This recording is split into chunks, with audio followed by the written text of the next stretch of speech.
paghingi ng pagtaas. Bakit po kaya? Dahil po sa malalang katiwalian at korupsyon sa ating bansa. Lubog na po ang ating bansa sa korupsyon. Rhea na Amelia Lubos. Meron ba po nagkakasabi na sa galingarata po sa Bible? Meron po isang platong project. Hindi pa po dumarating ng baha. Wala pong tubig. Nag-iba po yung project. Kaya lagi po doon sa kanyang minota, flood control project, 80% lupa, plus 15% simento, plus 5% bakal, equals pera. Napakasipin po naman. Ngayon po, darating naman po ang mga kandidato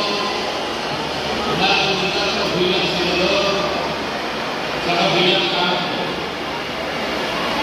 Lalapit sila lahat sa inyo para sa ganon ay humingi na inyong mahalagang tulong upang sila ay bulit maiuklok sa kanilang mga puso. Hindi ba ninyo itatanong sa kanila? Bakit po kayo lumalapit na naman sa amin?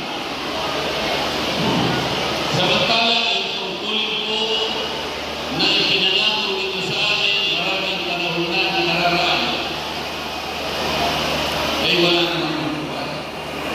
Yung pangako po ninyo na magandang buhay, mailagay niyo po kami sa magandang kalagayan na sa alam ko. Lalapit sila sa inyo, mayroong dala-dalang konting ayuda. Ang tawag po rin sa mga ayuda, akap, kait, tupad, at kung ano-ano pa. Ipapalagay na po natin ang matatarigay ng bawat isa. Ngayon na nadarating po ang eleksyon ay 10,000 piso. 10,000. Kapag ka-divide na po yung 10,000 sa 365, ay sabihin sa loob ng isang taon, mayroon kayong makukulit ang amount dyan. Ano man ang makukulit kayo, i-divide mo by 6. Sapagkat ang termino ng isang senador ay 6 na taon. Katapos-tapusan ang makukulit na rin dyan, 5 piso isang araw ang katumbas na ibibigay nilang 10,000 sa inyo sa loob ng panahon na sila ay uupo sa Senado. 5 piso po.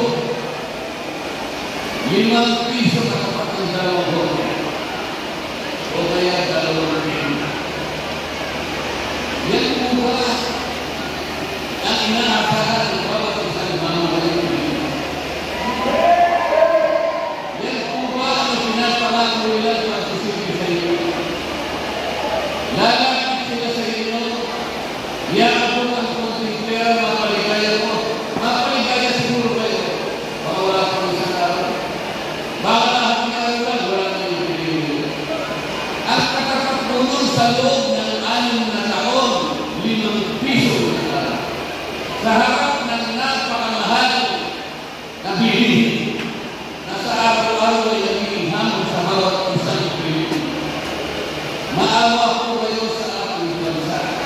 Maawa kayo sa inyong pamilya. Huwag kayong papalag na insultuhin kayo.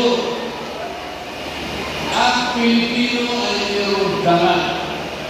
Ang Pilipino hindi na ipagpapalit ang kanyang dangal. Ayaw ng Pilipino ang ayuda. kunin yung mga